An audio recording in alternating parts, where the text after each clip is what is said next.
चलिए दोस्तों, तो आज हम बात करने वाले हैं यूपीएससी के टॉप 1500 क्वेश्चंस के ऊपर। वो क्वेश्चन जो आपका प्रीलिम्स का पेपर है 24 मई, और उसके लिए वो क्वेश्चन जरूरी भी है।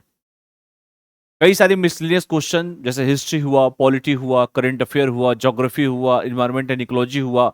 और चूंकि करंट मैं कह रहा हूं, इसका मतलब यह है कि सभी का करंट, मतलब पॉलिटी का भी करंट, हिस्ट्री का तो खैर कोई करंट ऐसा है नहीं, लेकिन जो इंपॉर्टेंट है वो तो हम बात करेंगे ही। ज्योग्राफी का कुछ ऐसा करंट इशू हो, ठीक है, जैसे मान लीजिए अरावली को लेकर अगर हम बात करें, तो ऐसे सारे क्वेश्चंस मैं लेकर आया हूं। ये 1500 क्वेश्चन एकदम समझिए रामबाण है।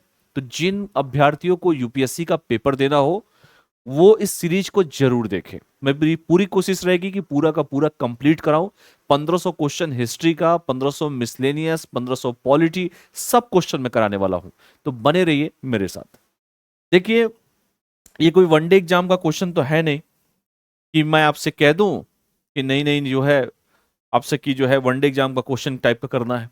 ये सिविल सर्विसेज से क्वेश्चन है, और बड़ी गंभीरता के साथ इस तरह के प्रश्न को करना भी पड़ता है। आइए थोड़ा सा बात करते हैं क्वेश्चन को देखकर। देखिए क्वेश्चन क्या पूछ रहा है। क्वेश्चन कह रहा है आपसे भी से कि 42वें संविधान संशोधन एक्ट 1976 के भाग यक्स वी ए के तहत अधिकरण के रूप में एक नया खंड शामिल किया गया है। दूसरा, केंद्रीय प्रशासनिक अधिकरण जिसे हम सेंट्रल एडमिनिस्ट्रेटिव जो है ट्रिब्यूनल कहते हैं, सिविल प्रक्रिया संहिता 1908 में निर्धारित प्रक्रिया से बाध्य है। तीसरा, कैट के आदेशों के विरुद्ध अपील सर्वोच्च न्यायालय में की जा सकती है, उच्च न्यायालयों में नहीं। पूछ रहा है कि उपरोक्त में से कितने ऐसे कथन हैं जो सही है। केवल एक सही है, केवल दो सही है, मतलब दो कथन सही है, या तीनों सही है, या कोई भी नहीं सही है। अब देखिए, इस तरह के प्रश्न जब भी आते हैं तो कैसे इस तरह के प्रश्न को सॉल्व करेंगे आप। अब मान लीजिए इस तरह के प्रश्न आए, तो ये पॉलिटी से रिलेटेड ये प्रश्न है। 42वें देखिए लिखा है कि द 42 कॉन्स्टिट्यूशनल जो लिखा हुआ है amendment act 1976 inserted a new section titled as tribunal under part X B A. ठीक है, यही तो लिखा हुआ है, और आपसे पूछ रहा है कि कितने स्टेटमेंट यहां पर सही है। अगर आपने कैट के बारे में अच्छे से पढ़ा हो, आप जानते हैं कि 42वां संविधान संशोधन अधिनियम 1976 में जो है, जो यहां पर लिख दिया है यक्स भी ए लिखा हुआ है, जबकि ये गलत है, क्योंकि उसमें यक्स आई वी ए है। क्योंकि यहां पर मिस्टेक यही कर दिया है एग्जामिनर ने, यक्स 14 में दिया हुआ है, ठीक है, 14 ए है, और यहां पर लिख दिया है यक्स वी ए, जो कि गलत हो गया। दूसरा, कैट के बारे में कहा गया है कि सिविल प्रक्रिया संहिता में निर्धारित प्रक्रिया से यह बाध्य है, ये लिखा हुआ है, जबकि ऐसा कुछ नहीं है। 1908 में निर्धारित प्रक्रिया से ये क्या है, बाध्य नहीं है। तो इसलिए ये भी गलत हो गया, नहीं है इसलिए ये गलत हो गया। यहां पर गलत इसलिए कि यह यक्स 14 में था, मतलब 14 ए में था। तो दोनों के दोनों हमारे तो गलत हो गए, ना तो पहला सही है ना तो दूसरा सही है। तीसरा स्टेटमेंट में क्या लिखा था कि लिखा है कि कैट के आदेशों के विरुद्ध अपील केवल सुप्रीम कोर्ट में की जा सकती है, उच्च न्यायालयों में नहीं। तो अगर इसके बारे में हम बात करें, तो कैट के आदेशों के खिलाफ अपील केवल सर्वोच्च न्यायालय में की जा सकती थी, उच्च न्यायालयों में नहीं की जा सकती थी। लेकिन 1997 में एक मामला आता है जिसका नाम है चंद्र कुमार, और उस मामले में सुप्रीम कोर्ट ने उच्च न्यायालयों के क्षेत्राधिकार पर इस प्रतिबंध को असंवैधानिक घोषित कर दिया था, और यह माना कि न्यायिक समीक्षा संविधान की क्या है, मूल संरचना का क्या है, एक हिस्सा है। इसीलिए ये स्टेटमेंट तीसरा वाला जो हो गया वो भी आपका गलत हो जाएगा। इसलिए इसमें से क्या होगा, कोई भी इसमें सही नहीं है। शुरुआत में तो था, लेकिन 1997 में जो चंद्र कुमार जी का मामला आया, उसमें सुप्रीम कोर्ट ने उच्च न्यायालय के जो क्षेत्राधिकार पर इस प्रतिबंध को असंवैधानिक घोषित कर दिया, और न्यायिक समीक्षा संविधान की मूल संरचना का एक हिस्सा है, उस बात को इसमें उसने कहा। इसलिए तीनों के तीनों स्टेटमेंट क्या हो जाएंगे, गलत हो जाएंगे। तो लास्ट वाला हमारा क्या हो जाएगा, बिल्कुल ही सही आंसर है। अब बताइए, यूपीएससी के प्रीलिम्स में अगर पॉलिटी में मान लीजिए क्वेश्चन आ जाए, तो क्या इस तरह के प्रश्न को आप सॉल्व नहीं कर सकते हैं, क्योंकि आपको करना जरूरी है। ठीक है, चलिए दूसरा प्रश्न देखते हैं, दूसरा मिसलेनियस कौन सा क्वेश्चन आता है। चलिए दूसरा प्रश्न देखते हैं शिवालिक श्रेणी से। शिवालिक श्रेणी से प्रश्न आपसे पूछा गया है कि शिवालिक पर्वतमाला जो है, चूंकि आजकल अरावली शिवालिक यही सब क्वेश्चन आ रहा है, तो चलो ज्योग्राफी का भी करंट हम लोग देख लेते हैं। ज्योग्राफी के करंट में क्वेश्चन आपसे पूछ रहा है कि शिवालिक पर्वतमाला हिमालय की सबसे नवीन श्रेणी है। दूसरा, शिवालिक क्षेत्र में भूस्खलन की घटनाएं सामान्यतः कम होती है। तीसरा कह रहा है कि शिवालिक मुख्यतः अवसादी चट्टानों से बनी हुई है। उपयुक्त में से कितने कथन सही हैं? केवल एक सही है, केवल दो सही है, तीनों सही है, या कोई भी नहीं सही है? आप बताइए। शिवालिक जो है सबसे नई पर्वत श्रेणी है जो अवसादी चट्टानों से बनी हुई है। ठीक है, यहां भूस्खलन जो होता है वो आम है, यही तो बात कही गई है। इसमें सामान्यता कम होती है, क्या ऐसा कोई कहा गया है? दूसरा, शिवालिक पर्वतमाला हिमालय की सबसे नवीन श्रेणी है। हाँ, शिवालिक जो है सबसे नई पर्वत श्रेणी है, बिल्कुल ये बात तो सही है। दूसरा, अवसादी चट्टानों से बनी हुई है, बिल्कुल शिवालिक मतलब अवसादी चट्टानों से बनी हुई है। लेकिन यहां भूस्खलन जो होता है वो आम बात हो गया है, कम होती है, ये थोड़ा सा गलत है। इसलिए कितने स्टेटमेंट सही हो जाएंगे? तो केवल दो स्टेटमेंट यहां पर सही हो जाएंगे। तो ऑप्शन बी क्या हो जाएगा? इसका बिल्कुल ही सही जवाब है। ठीक है, चलिए अगला प्रश्न बात करते हैं। अगला प्रश्न देखिए, पूछ रहा है कि भारत के पश्चिमी तट पर खाड़ी की लहरें अपेक्षाकृत कम तीव्र होती हैं। दूसरा कह रहा है कि पूर्वी तट अधिक चक्रवातों से प्रभावित होता है। पूछ रहा है कि कौन सा कथन सही है, निम्नलिखित में कौन सा कथन सही है? केवल एक सही है, केवल दो सही है, एक और दो सही है, ना तो एक ना तो दो सही। अब बताइए कि भारत का जो है क्वेश्चन में पूछ रहा है कि भारत के पश्चिमी तट पर जो है, यही क्वेश्चन तो पूछ रहा है कि पश्चिमी तट पर जो है, क्या पूछ रहा है क्वेश्चन में? कि पश्चिमी तट पर खाड़ी की लहरें अपेक्षाकृत कम होती है, बिल्कुल तीव्र होती है, बिल्कुल सही बात है। पूर्वी तट अधिक चक्रवातों से प्रभावित होता है, बिल्कुल सही बात है। दोनों स्टेटमेंट क्या हो जाएंगे यहां पर? दोनों के दोनों स्टेटमेंट सही हो जाएंगे। और इस तरह के प्रश्न को गलत करना ही नहीं है, क्योंकि ये क्या होते हैं, आपके नंबर को बढ़ाते हैं। इस तरह के प्रश्न क्या होते हैं, आपके नंबर को इंक्रीज करते हैं। इसलिए इस तरह के प्रश्न दोनों के दोनों, the gulf waves are relatively less intense on the west coast of India. दूसरा है, the east coast is affected more by cyclone. Which of the above statement are correct? तो 1 एंड 2। तो ऑप्शन सी क्या हो जाएगा? बिल्कुल ही इसका सही जवाब हो जाएगा। तो ये फ्री के क्वेश्चन हैं ये सब। अगले क्वेश्चन को देख लेते हैं। अगला क्वेश्चन अगर किसी ने गलत किया तो फिर सोचिएगा, यूपीएससी के एस्पिरेंट्स हैं आप, और इस तरह की गलती नहीं होनी चाहिए। पूछ रहा है क्वेश्चन में कि निम्नलिखित कथनों पर विचार कीजिए। पहला, कि भारत का क्षेत्रफल विश्व के कुल क्षेत्रफल का लगभग 2.4% है। दूसरा, भारत की असली सीमा की लंबाई लगभग 15,200 किलोमीटर है। तीसरा है, भारत का मानक समय 82:30 पूर्वी देशांतर पर आधारित है। कितने कथन सही हैं? केवल एक कथन सही है, केवल दो सही है, तीनों सही है, और कोई भी नहीं सही है। अब बताइए, आपने ज्योग्राफी पर के पूरा चले गए और आपसे क्वेश्चन क्या पूछ रहा है कि कितना क्षेत्रफल है, सबसे बड़ा क्षेत्रफल किसका है, सबसे छोटा क्षेत्रफल क्या है, यही तो क्वेश्चन पूछ रहा है। तो पहला स्टेटमेंट क्या है? बिल्कुल ही सही जवाब है। क्षेत्रफल 2.4% है, बिल्कुल सही बात है। असली सीमा 15,200 है, बिल्कुल सही है। और 82.5 डिग्री पूर्वी देशांतर पर आधारित है, ये भी सही है। तो तीनों के तीनों ऑप्शन क्या हो जाएंगे? सही हो जाएंगे। तो ऑप्शन सी इसका सही जवाब हो जाएगा। ठीक है, कमेंट करके कमेंट बताइए कैसे कैसे क्वेश्चन आपको लग रहे हैं। बेहतरीन क्वेश्चन है। The area of India is approximately 2.4 of the total area of the world. समझ में आया सभी को? तो इस तरह के प्रश्न अगर आए तो गलती नहीं करना, ये सब फ्री के नंबर हैं। ये क्या करना, ये सब फ्री के नंबर है बेटा। इस तरह के प्रश्न को गलत नहीं करना है, क्योंकि अगर इस तरह के प्रश्न को आपने गलत कर दिया तो फिर समझिए दिक्कत है फिर आपके साथ। अगला प्रश्न पे चलते हैं। अगला प्रश्न बिना समय गवाए, अगला क्वेश्चन है न्यायिक समीक्षा, जुडिशियल रिव्यू से क्वेश्चन। देखिए पॉलिटी का क्वेश्चन, क्योंकि पेपर में कभी हिस्ट्री आएगा, कभी पॉलिटी आएगा, कभी ज्योग्राफी आएगा, कभी इन्वायरमेंट आएगा। क्वेश्चन देखिए पूछ रहा है कि न्यायिक समीक्षा को न्यायाधीशों द्वारा विधि बनाने की प्रक्रिया के रूप में परिभाषित किया जा सकता है। दूसरा, न्यायिक सक्रियता का आशय विधायी अधिनियमों और कार्यकारी आदेशों की संवैधानिकता की जांच करने की न्यायपालिका की शक्ति से है। कौन सा मतलब उपरोक्त कथनों में से कौन सा सही है? केवल एक सही है, केवल दो सही है, एक और दो सही है, ना तो एक ना तो दो सही है। आप जानते हैं कि जो न्यायिक समीक्षा होता है, जुडिशियल रिव्यू होता है, वो विधायी अधिनियमों तक कार्यपालिका के आदेशों की संवैधानिकता की जांच करने हेतु न्यायपालिका की शक्ति है जो केंद्र और राज्य सरकारों पर लागू होती है। और यहां पर जो आपसे पूछ रहा है, तो इसमें अधिनियमों और कार्यकारी आदेशों की संहिता की जांच करने की न्यायपालिका की शक्ति से है, बिल्कुल सही बात है।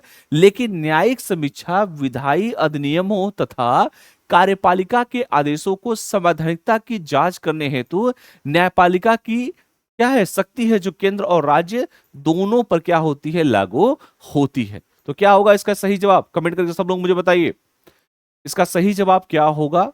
एक मिनट आप सब मुझे दे दीजिए, कुछ टेक्निकल इश्यू आ रहे हैं।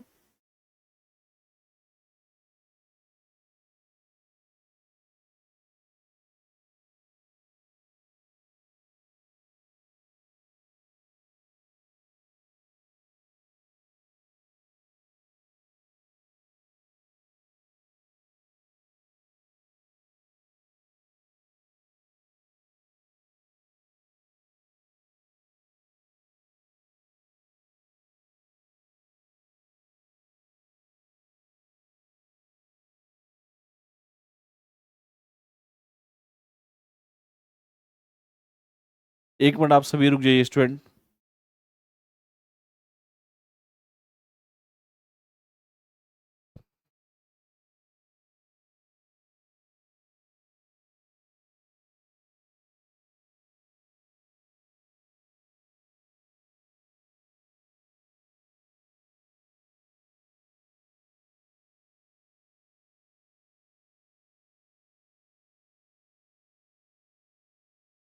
चलिए, तो मैंने कहा आप सभी से कि न्यायिक समीक्षा को न्यायाधीशों द्वारा विधि बनाने की प्रक्रिया के रूप में परिभाषित किया जा सकता है। यह नागरिकों के अधिकारों की सुरक्षा तथा समाज में न्याय को बढ़ावा देने में न्यायपालिका द्वारा निभाई गई सक्रिय भूमिका को दर्शाती है। बात समझ में आया सभी को। और आपसे पूछा है कि उपरोक्त कथनों में से कितने कथन सही, यही तो पूछ रहा है आपसे। तो न्यायिक सक्रियता क्या होता है, जुडिशियल रिव्यू क्या होता है, लेकिन न्यायिक सक्रियता की अवधारणा का जनहित याचिका की अवधारणा से गहरा संबंध होता है, यानी कि पीआईएल से गहरा संबंध होता है। और सुप्रीम कोर्ट की न्यायिक सक्रियता के कारण जनहित याचिका को क्या मिलती है, प्रमुखता मिलती है। इसीलिए आपको याद होगा एक मामला है जिसका नाम है आईआर कोहले मामला, 2007 में आया था। उसमें सुप्रीम कोर्ट ने फैसला सुनाया था कि 9वीं अनुसूची में शामिल विधियों को न्यायिक समीक्षा से किसी भी प्रकार की छूट नहीं दी जा सकती है। और न्यायालय ने यह कहा था कि न्यायिक समीक्षा संविधान की आधारभूत क्या है, विशेषता है, उसमें कहा भी गया था। तो क्या होगा, दोनों के दोनों स्टेटमेंट क्या हो जाएंगे, हमारे गलत हो जाएंगे। तो ना तो एक ना तो दो, इसका सही जवाब हो जाएगा। क्लियर है सबको। चलिए अगला प्रश्न पे बात करते हैं। अगला प्रश्न, अगला क्वेश्चन देखते हैं। अगला क्वेश्चन फटाफट जो है क्वेश्चन देखते हैं। ये क्वेश्चन ज्योग्राफी का क्वेश्चन है कि भारत की जलवायु को मुख्य रूप से मानसूनी जलवायु के रूप में वर्गीकृत किया जा सकता है। दूसरा देखिए क्या बोलता है कि हिमालय पर्वत श्रृंखला ठंडी काटाबैटिक हवाओं को भारत में प्रवेश करने से रोकती है। तीसरा, थार मरुस्थल ग्रीष्म काल में उच्च दाब क्षेत्र के रूप में कार्य करता है। कौन सा कथन सही, कितने कथन सही है, केवल एक है, केवल दो है, तीनों है और कोई भी नहीं है। अगर ज्योग्राफी का ये क्वेश्चन आ जाए तो आप कैसे इस क्वेश्चन को सॉल्व करोगे, ये बड़ी बात हो जाती है। क्या बताइए, भारत की जलवायु किस प्रकार की जलवायु है? तो भारत की जलवायु जो है आप जानते भी हैं कि मुख्य रूप से मानसूनी जलवायु के रूप में वर्गीकृत किया गया है। लेकिन जो थार मरुस्थल जो है ग्रीष्म काल में कम दाब क्षेत्र के रूप में काम करता है। तो यहां पर लिखा है उच्च दाब क्षेत्र के रूप में काम करता है, ये गलत लिखिए क्योंकि कम दाब है, क्या है, लो प्रेशर है, इसलिए ये क्या हो जाएगा, गलत। बाकी दोनों स्टेटमेंट क्या है, फर्स्ट एंड सेकंड सही है। तो कितने हो जाएंगे, कितने कथन सही है, तो दो स्टेटमेंट यहां पर इसमें सही हो जाएंगे, क्योंकि यहां पर उच्च दाब लिखा था क्योंकि वहां पर क्या है, कम दाब है। और जो मानसूनी हवाओं को क्या करते हैं, आकर्षित करते हैं, या उच्च दाब क्षेत्र नहीं। क्लियर है सबको, तो इसलिए यहां पर लो प्रेशर का था। अगला क्वेश्चन देखते हैं। अगला क्वेश्चन है, चलिए ये भी क्वेश्चन देख ही लेते हैं। ज्योग्राफी का क्वेश्चन है, हिमालय पर्वत श्रृंखला टेथिस सागर के अवसादों से बनी है। दूसरा, दक्कन का पठार बेसाल्टिक लावा प्रवाह से बना है। तीसरा है, गंगा ब्रह्मपुत्र मैदान मुख्य रूप से जलोढ़ मिट्टी से बना है।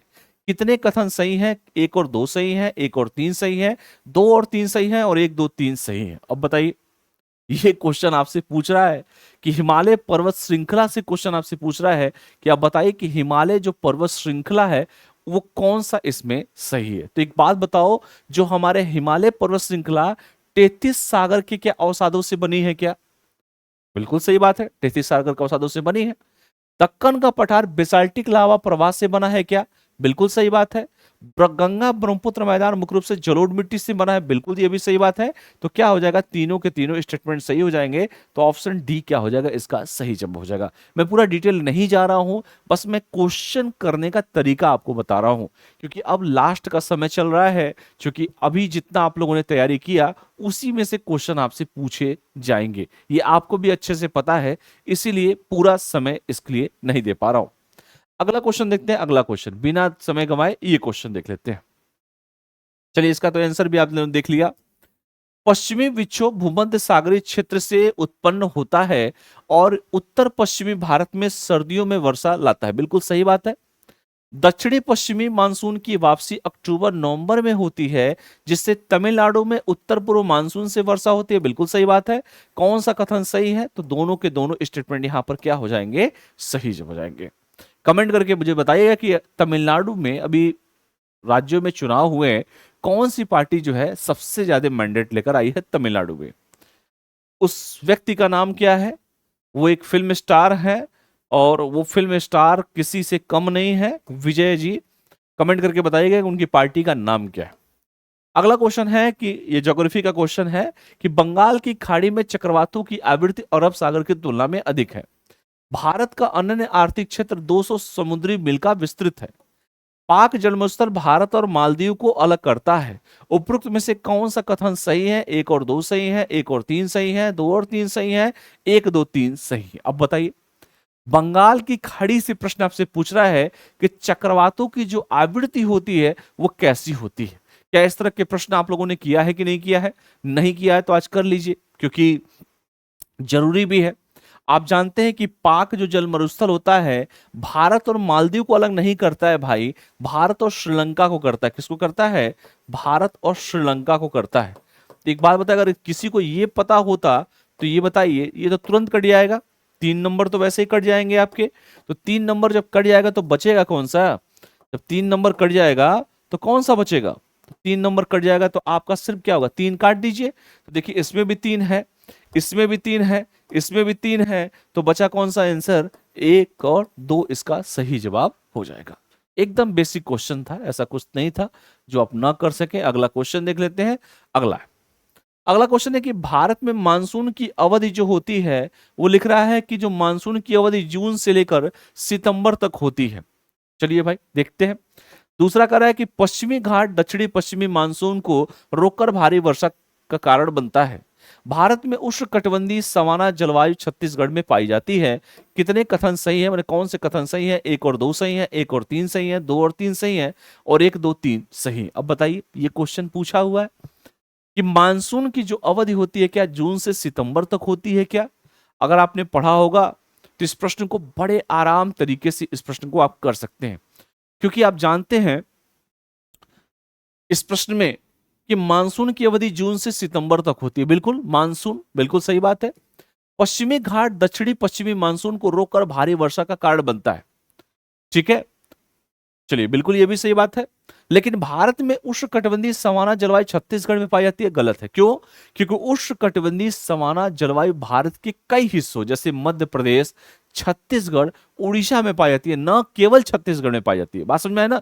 इसीलिए यहां पर लिखा है कि जलवायु छत्तीसगढ़ में पर्टिकुलर बोल दिया, इसीलिए गलत हो गया। क्योंकि मध्य प्रदेश में भी है भाई, छत्तीसगढ़ में भी है, उड़ीसा में भी है, इसलिए ये गलत हो जाएगा। तो फर्स्ट एंड सेकंड इसका सही जवाब हो जाएगा।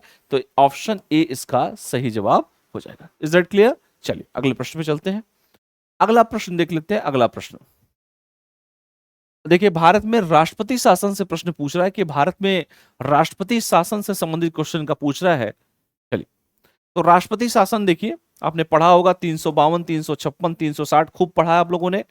भारत में राष्ट्रपति शासन के संबंध में निम्नलिखित कथनों पर विचार कीजिए। पहला, अनुच्छेद 356 के अनुसार राष्ट्रपति शासन तब लगाया जा सकता है जब कोई राज्य केंद्र सरकार के निर्देशों का पालन करने में विफल रहता है। दूसरा, राष्ट्रपति शासन लगाने के लिए 2 महीने के अंदर संसद के दोनों सदनों में विशेष बहुमत से अनुमोदन होना आवश्यक होता है। कौन सा कथन सही है, मतलब कथनों में से कौन सा? केवल एक, केवल दो, एक और दो, और ना तो एक ना तो दो। अब बताइए, राष्ट्रपति शासन आपने पढ़ा होगा, आर्टिकल 352, 356, 360 तीनों पढ़ा होगा, और राष्ट्रपति शासन के बारे में आप बखूबी जानते भी हैं आप सभी। आप एक बात बताइए, राष्ट्रपति द्वारा संविधान के अनुच्छेद 356 के माध्यम से केंद्रीय मंत्री परिषद की सलाह पर राष्ट्रपति शासन लगता है। ठीक है, केंद्रीय मंत्री परिषद की सलाह पर जो है राष्ट्रपति शासन लगाया जाता है। यह बात बिल्कुल सही बात है कि नहीं है? जब मंत्री परिषद की सलाह पर लगाया जाता है, लेकिन यहां पर तो क्वेश्चन कुछ और पूछ रहा है। अनुच्छेद 356 राष्ट्रपति शासन लगाने का अधिकार देता है। यदि राष्ट्रपति इस बात से आश्वस्त हो जाए कि ऐसी स्थिति उत्पन्न हो गई है कि राज्य सरकार संविधान के प्रावधानों के अनुरूप नहीं चल सकती है, तो क्या कर सकता है? राष्ट्रपति शासन उस कंडीशन में लगा सकता है। बात समझ में आया? तो इतना अधिकार दिया गया है देश संविधान में। राष्ट्रपति चूंकि क्या करते हैं, राज्य के राज्यपाल जो होते हैं, चूंकि हर राज्य में राज्यपाल होते हैं, तो राज्यपाल के रिपोर्ट के आधार पर यह अन्य प्रकार से प्रतिक्रिया व्यक्त कर सकता है। बात समझ में आया सभी को? ये सब नियम होते हैं और ये सब चीजें आप सभी को जानना भी चाहिए। राष्ट्रपति शासन लागू करने की घोषणा को इसके जारी होने की तारीख से 2 महीने के भीतर संसद के दोनों सदनों के द्वारा अनुमोदित किया जाना चाहिए। ठीक है, लेकिन यहां पर लिखा है कि विशेष बहुमत से, तो क्या यह बात सही है? क्या राष्ट्रपति शासन की घोषणा को मंजूरी देने वाला प्रस्ताव किसी भी सदन द्वारा सामान्य बहुमत से पारित किया जा सकता है, लेकिन यहां पर क्या लिख दिया? विशेष बहुमत। इसलिए ये क्या हो जाएगा? गलत हो जाएगा। और यहां पर लिखा है राज्य केंद्र सरकार के निर्देशों का पालन करने विफल। अरे केंद्र सरकार क्यों? राज्य सरकार की बात है ना भाई। तो राष्ट्रपति शासन राज्य में लगाया जाएगा, केंद्र में लगाया जाएगा। राष्ट्रपति शासन को हर 6 महीने में संसदीय कहा जाए मंजूरी द्वारा 3 साल तक बढ़ाया जा सकता है। तो यहां पर लिख दिया था जब कोई राज्य केंद्र सरकार के निर्देशों का पालन करने में विफल रहता है। बात समझ में आया क्यों गलत हुआ? तो दोनों के दोनों क्या हो जाएंगे? यहां पर गलत हो जाएंगे। चलिए अगला क्वेश्चन देखते हैं। अगला क्वेश्चन देख लीजिए। अगला क्वेश्चन अरावली की बड़ा चर्चा हो रही है। आपने देखा होगा अरावली को लेकर काफी चर्चा न्यूज़पेपर में भी था, हर जगह था। अरावली से प्रश्न क्या बन सकता है कि अरावली पर्वत श्रृंखला भारत की सबसे पुरानी पर्वत श्रृंखला है। पूर्वी घाट की तुलना में पश्चिमी घाट की ऊंचाई अधिक है। गंगा नदी का डेल्टा विश्व का सबसे बड़ा डेल्टा है। कौन से कथन सही है? केवल एक और दो, एक और तीन, दो और तीन, और एक, दो, तीन। अब बताइए अरावली से प्रश्न आए तो क्या करेंगे आप? अरावली घूम के आएंगे? आंसर देना पड़ेगा आप सभी को। तो अरावली से प्रश्न आए तो क्या इसका सही जवाब है?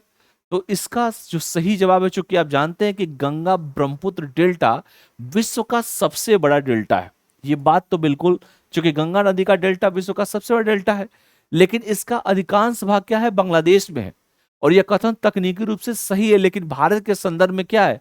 अस्पष्ट नहीं है। आप सभी जानते हैं। तो गंगा नदी का डेल्टा विश्व का सबसे बड़ा डेल्टा, ये कहना थोड़ा गलत होगा, क्योंकि गंगा ब्रह्मपुत्र डेल्टा जो है विश्व का सबसे बड़ा डेल्टा है। लेकिन इसका अधिकांश भाग कहां पड़ता है? बांग्लादेश में, जो कभी अपना पार्ट हुआ करता था, पूर्वी पाकिस्तान जिसे कहते हैं। बात समझ में आया? तो पहला और दूसरा तो सही है, लेकिन तीसरा गलत हो गया, इसलिए इसका सही जवाब हो जाएगा ऑप्शन ए, इसका सही जवाब हो जाएगा। Is that clear? तो याद रखिएगा, इसलिए नहीं कि सोचिएगा कि सर गंगा नदी का डेल्टा विश्व का सबसे बड़ा डेल्टा है। गंगा ब्रह्मपुत्र का जो डेल्टा है विश्व का सबसे बड़ा डेल्टा है। एक और क्वेश्चन मैं कराता हूं। अगला क्वेश्चन देखिए। ज्योग्राफी क्वेश्चन को मैं उतना नहीं कराता हूं, लेकिन फिर भी पेपर है तो मैं करा रहा हूं, नहीं तो मैं हिस्ट्री पॉलिटी ही मैक्सिमम कराता हूं, करंट अफेयर। देखिए, भारत में सबसे अधिकृत राज्य कह रहा है कि गोवा है। दूसरा, भारत में जनसंख्या का असमान वितरण जलवायु और स्थल रूपों से प्रभावित है। तीसरा, भारत में बेरोजगारी की दर ग्रामीण क्षेत्रों में शहरी क्षेत्रों से अधिक है। कौन से कथन सही है? एक और दो सही है, दो, एक और तीन सही है, दो और तीन सही है, एक, दो, तीन सही है। अब बताओ, पढ़ के चले गए कुछ और, पूछ रहा है कुछ और। अभी एक पेपर हुआ यूपी ट्रिपल एससी में जेई का, और पूछ रहा है कि रवि किशन जो है किस जिले से संबंधित है। लड़कों ने कहा गोरखपुर के सांसद है तो वहीं के होंगे, लेकिन उसका आंसर क्या था, जौनपुर का रहने वाले थे वो। बात समझ में आया? तो भारत में सबसे अधिक शहरीकृत राज्य गोवा है, बिल्कुल सही बात है, लोग घूमने भी आते हैं। भारत में जनसंख्या का असमान वितरण जलवायु और स्थल रूप पर प्रभावित है, बिल्कुल सही बात है। लेकिन तीसरा लिखा है कि भारत में बेरोजगारी दर ग्रामीण क्षेत्रों में शहरी क्षेत्रों से अधिक है, क्या ऐसी बात है क्या? भारत में जो बेरोजगारी दर है शहरी क्षेत्रों में अक्सर ग्रामीण क्षेत्रों से अधिक होती है, क्योंकि शहरी क्षेत्रों में रोजगार की मांग अधिक है, इसीलिए ये स्टेटमेंट गलत हो जाएगा।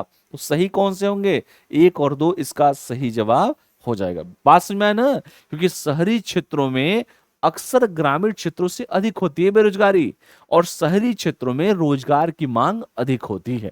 क्लियर है सबको? तो इसका सही जवाब हो जाएगा 1 और 2। अगला क्वेश्चन देखते हैं।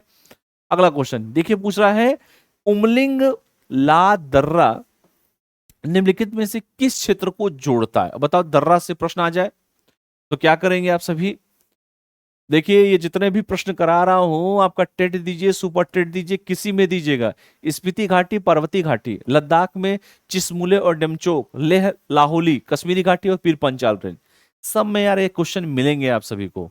इसलिए जो मैं क्वेश्चन करा रहा हूं उसको गंभीरता से लिया कीजिए आप लोग, ठीक है? हवाबाजी के चक्कर में मत रहिए। आजकल जीएस में जिस तरह के प्रश्न पूछे जा रहे हैं, अच्छे अच्छे लोग, हालत खराब हो गई है। जो वनडे एग्जाम के टीचर है, पढ़ा रहे हैं लोग, पहले का ए और दूसरे का बी जो करवाते हैं लोग, अब उससे काम नहीं चलने वाला। हर परीक्षा का लेवल बढ़ गया। एडीओ का पेपर देखो, बिहार पीसीएस का पेपर देखो, क्या क्वेश्चन पूछ रहा है। साइंस तो ऐसा पूछ रहा है धुआंधार एकदम। यूपी पीसीएस देख लीजिए, कोई भी परीक्षा आप देखिए, तो छोटी मोटी जो परीक्षा है, वनडे एग्जाम की परीक्षाओं को आप देख लीजिए, और मैं इससे यदि क्या बोलूं, इसलिए इस तरह के प्रश्नों करने की आदत डालिए आप लोग। तो इसका सही जवाब क्या हो जाएगा? लद्दाख में चिसमुले और डेमचोक, याद रखिएगा, चिसमुले और डेमचोक को क्या करती है, जोड़ती है। तो अगर आपसे पूछे कि उमलिंग ला दर्रा किसको जोड़ता है, तो लद्दाख चूंकि क्या है, एक केंद्र शासित प्रदेश है, लेकिन वहां की विधानसभा नहीं है। वांगचुक क्या कर रहे थे अभी, लड़ रहे हैं, स्ट्राइक कर रहे थे, देख ही रहे हैं क्या हुआ उनके साथ। तो ये क्या है, चूंकि लद्दाख और जम्मू कश्मीर जो है, चूंकि आप जानते हैं कि 2 यूटी थे, यूनियन टेरिटरी है। जम्मू कश्मीर की खुद की विधानसभा है, लेकिन लद्दाख में नहीं है, याद रखिएगा। अगला क्वेश्चन, अगला क्वेश्चन हम बात करेंगे एक और क्वेश्चन, एक हिस्ट्री से क्वेश्चन रिलेटेड। देखिए हिस्ट्री के कैसे कैसे क्वेश्चन आ रहे हैं, अब ध्यान से देखिएगा। ये सबसे डिफरेंट क्वेश्चन है, हवाबाजी वाले क्वेश्चन नहीं है कि जो इधर उधर से ला दिया जाए। सेवाकीय स्तूप के संबंध में निम्नलिखित कथनों पर विचार कीजिए। पहला, यह काबुल में स्थित पहली से तीसरी शताब्दी ईसा का एक प्रमुख बौद्ध युग का स्मारक है। दूसरा, तो ध्यान से पहले ये पढ़िए, सेवाकीय स्तूप। दूसरा, इसमें कुषाण और हेलेनिस्टिक वास्तुशिल्प प्रभावों का मिश्रण परिलक्षित होता है, और इसका निर्माण फिलिस्टोन, मिट्टी और प्लास्टर का उपयोग करके किया गया है। कौन सा कथन सही है? केवल एक सही है, केवल 2 सही है, 1 और 2 सही है, ना तो 1 ना तो 2 सही है। अगर आपने हिस्ट्री को देखिए, हिस्ट्री से भी क्वेश्चन आएंगे, आर्ट एंड कल्चर से भी क्वेश्चन आएंगे, तो आपको क्या करना है, अच्छे से पढ़ के जाना है, क्योंकि भाई क्वेश्चन तो कहीं से भी पूछे जा सकते हैं। तो देखिए, काबुल का जो सेवाकीय स्तूप की जो चौड़ाई की बात की जाए, तो 20 मीटर से अधिक है। चौड़ाई कितनी है? चौड़ाई जो है वो 20 मीटर से क्या है बेटा, ऊंची है, याद रखिएगा। और यह पहली से तीसरी शताब्दी ईसा का एक प्रमुख बौद्ध युगीन क्या है, स्मारक भी है। तो दोनों के दोनों स्टेटमेंट बिल्कुल सही है, इसलिए इसका सही जवाब हो जाएगा ऑप्शन सी, इसका सही जवाब हो जाएगा। याद रखिएगा, क्योंकि यहां पर सेवा की स्तूप के बारे में पूछा है और बौद्ध धर्म से संबंधित है, और यह पहली से तीसरी शताब्दी ईस्वी से का एक प्रमुख बौद्ध युगीन क्या है, स्मारक है, याद रखिएगा, ठीक है, मोनूमेंट। अगला क्वेश्चन देखते हैं, अगला क्वेश्चन, ठीक है। अगला क्वेश्चन देखिए, एक पॉलिटी का क्वेश्चन है, न्यायालय की अवमानना की अभिव्यक्ति को संविधान के द्वारा स्पष्ट रूप से परिभाषित किया गया है। दूसरा, सिविल अवमानना का अर्थ किसी ऐसे मामलों का प्रकाशन है जो न्यायालय की प्राधिकर्ता का उल्लंघन अथवा उसे अवनत करता हो। आपराधिक अवमानना का अर्थ है किसी भी निर्णय की जानबूझकर अवज्ञा करना। कितने कथन सही है? 1 सही है, 2 सही है, तीनों सही है, या कोई भी नहीं सही है। अवमानना का मतलब क्या होता है भाई? हम आपकी बात को नहीं मानेंगे, न्यायालय की अवमानना करना, इसका मतलब तो यही हुआ ना कि हम आपकी बातों को मानने वाले नहीं हैं। तो न्यायालय की अवमानना का यहां पर सीधा सीधा अर्थ क्या है? न्यायालय की जो अवमानना है उस पद को संविधान के द्वारा परिभाषित नहीं किया गया है। और यहां पर लिखा है कि संविधान द्वारा स्पष्ट रूप से परिभाषित किया गया, गलत हो जाएगा। इसको न्यायालय अवमानना अधिनियम 1971 के द्वारा जो है क्या किया गया है, परिभाषित किया गया है। तो ये भी बात आप सभी को याद होना चाहिए। इसके बाद सिविल अवमानना का अर्थ क्या है, किसी न्यायालय के किसी निर्णय या आदेश की जानबूझकर क्या करना, अवज्ञा करना, अथवा न्यायालय से किए गए किसी पक्षबंध अगर कहा जाए को जानबूझकर भंग करना, अभिप्रेत करना, यह भी होता है। बात आती है आपराधिक अवमानना कर किसी मामले का प्रकाशन या ऐसा कार्य हो जो जैसे मान लीजिए न्यायालय के प्राधिकार को अवनत करता हो, या न्यायिक कार्रवाई में हस्तक्षेप करता हो, या किसी अन्य तरीके से न्याय प्रशासन में हस्तक्षेप या बाधा डालता हो। बात समझ में आया? तो इसलिए तीनों के तीनों क्या हो जाएंगे हमारे, ये तीनों के तीनों गलत हो जाएंगे, क्योंकि इसका सही जवाब हो जाएगा ऑप्शन डी, इसका सही जवाब हो जाएगा। क्लियर है सबको? तो एक बार देख लीजिए। चलिए इसकी मैं इसकी व्याख्या भी दिखा देता हूं आप सभी को। देखिए यहां पर लिखा हुआ है ना कि न्यायालय की अवमानना का जो अर्थ परिभाषित नहीं किया गया है, इसको न्यायालय अवमानना एक्ट 1971 के द्वारा परिभाषित किया गया है। इसके साथ साथ आपको यह भी जानना है कि सिविल अवमानना का अर्थ क्या है, जो मैं बता रहा था आप सभी को कि किसी न्यायालय के किसी निर्णय या आदेश की जानबूझकर अवज्ञा करना अथवा न्यायालय से किए गए किसी वचबंध को जानबूझकर भंग करना अभिप्रेत है। तीसरा जो मैंने कहा कि 3 कंडीशंस होते हैं, ये कंडीशन को आप सभी को याद रखना है। आपराधिक अवमानना का अर्थ है किसी मामले का प्रकाशन या ऐसा कार्य करना जो न्यायालय के प्राधिकार को अवनत करता हो, न्यायिक कार्रवाई में हस्तक्षेप करता हो, या किसी अन्य तरीके से न्याय प्रशासन में हस्तक्षेप या बाधा डालता हो। ये तीनों बात आप सभी को याद रखना है। क्लियर है सबको? ये तीनों बात आप सभी को याद रखना है। तो अगर ये चीजें पूछी जाएं तो कम से कम बताने की स्थिति में आप सभी रहें। इसलिए नहीं क्योंकि हम पढ़ा रहे हैं, इसलिए कि ये चीजें आप सभी को जानना चाहिए। क्लियर है सबको? तो ये सारी चीजें आप सभी को जानना चाहिए। इस तरह के प्रश्न, चूंकि मैंने आज हिस्ट्री के भी क्वेश्चन उठाया, आपसे पॉलिटी का भी क्वेश्चन उठाया, कुछ ज्योग्राफी के भी अच्छे खासे क्वेश्चन हमने उठाए, तो मिसलेनियस क्वेश्चन हम लोगों ने कराया। चूंकि रात हो गया है, 12 बजने जा रहे हैं, तो आज के लिए हम इतना ही करते हैं। और अगला जब क्लास होगा तो इसके आगे जितने भी क्वेश्चंस हैं वो सारे क्वेश्चन मैं आप सभी को कराऊंगा। ये वो क्वेश्चन है जो आपके यूपीएससी का प्रीलिम्स देने जा रहे हैं, तो इस तरह के प्रश्न को जरूर देखे जाएगा। जैसे अरावली का प्रश्न मैंने आपको दिया, ठीक है? तो ये सारी चीजें इंपॉर्टेंट है, इसको पढ़ के जाइएगा, हल्के मत लीजिएगा। तो चलिए मिलते हैं नेक्स्ट क्लास में। आज के लिए इतना ही करते हैं, क्योंकि रात के 12 बज गए हैं और मुझे भी नींद आ रही है। तो मैं सोच रहा था कि भाई अधिक से अधिक प्रश्न करा दूं आप सभी को। जैसे ही समय मिलेगा मैं अधिक से अधिक प्रश्न कराने का पूरा प्रयास करूंगा। मेरी पूरी कोशिश रहेगी कि आप सभी को अधिक से अधिक प्रश्न करा दूं, जिससे कि आप लोग पेपर में जो है ये डर खत्म हो। देखिए होता क्या, कोई भी पेपर आप दे रहे हो, आप वनडे एग्जाम दे रहे हो, आप पीसीएस दे रहे हो, यूपीएससी दे रहे हो, स्टेट पीसीएस दे रहे हो, क्वेश्चन को कैसे आपको सॉल्व करना, ये सबसे बड़ी खासियत आपको पता होना चाहिए। अब जितने भी क्वेश्चन कराया है मैंने को एक बार गंभीरता से उसको देखिएगा, 1-2 बार रिकॉल करिएगा, देखिएगा, आपको खुद पता चल जाएगा। कुछ चीजें ऐसी होती है जो आपको समझानी पड़ती है, कुछ चीजें ऐसी होती है जो सिर्फ, जैसे 15,200 किलोमीटर वाला था क्वेश्चन, 82 डिग्री था वो क्वेश्चन, या छत्तीसगढ़ वाला जो क्वेश्चन था मैंने कराया। कुछ चीजें ऐसी है जो याद करनी चाहिए। ठीक है बात समझ में? तो कल हम इसके आगे की बातें करेंगे, चर्चा पर चर्चा करेंगे। जो लोग नए हो चैनल को लाइक शेयर सब्सक्राइब जरूर करें, बेल आइकन को प्रेस करें, ताकि हम भी मोटिवेट हो। जब भी समय होता है मैं क्लास जरूर ले लेता हूं चैनल पे। और कल फिर मुलाकात होगी एक नए एपिसोड के साथ। मैंने फिर कहा हूं आप सभी से कि 1500 क्वेश्चन में ज्योग्राफी का 1500 क्वेश्चन जो है मैंने कहा था आप सभी से, और मैं यहां पे लिख भी देता हूं, जिनको नहीं पता है ध्यान से सुन लीजिए मेरी बातों को। मैंने आप सभी से यही कहा है, ठीक है? बैकग्राउंड ये ब्लैक वाला कहां चला गया, ये है ब्लैक, तो ब्लैक पे मैं येलो लिखता हूं। मैंने कहा कि जिसको भी यूपीएससी का पेपर देना हो इस बार, यूपीएससी का पेपर, उन सभी के लिए मैं बता दूं कि 1500 क्वेश्चन मैं इतिहास का, ध्यान से सुनिए, एकदम लेटेस्ट जितने भी इंपॉर्टेंट हो सकते हैं, 1500 क्वेश्चन पॉलिटी का, और 1500 क्वेश्चन करंट अफेयर का, 1500 क्वेश्चन करंट अफेयर का, मैं करा दूंगा आप सभी को, परेशान मत होइए आप सभी।